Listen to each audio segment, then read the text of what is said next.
नमस्कार साथियों, मैं श्याम बिहारी। साथियों, स्वागत है आपका हमारे यूट्यूब चैनल श्याम आरोग्य सेवा में। साथियों, आज मैं आपको सुजोक एक्यूप्रेशर के माध्यम से खांसी का इलाज बताने जा रहा हूं।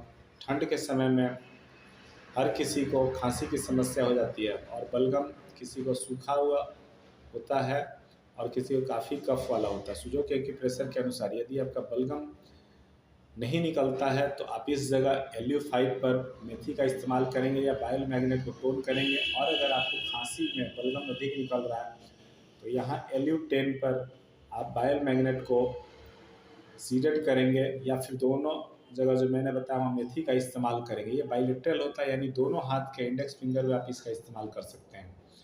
साथियों, आज के लिए इतना ही। मैं उम्मीद करता हूँ कि इस वीडियो से आपको ज़रूर लाभ मिलेगा। धन्यवाद।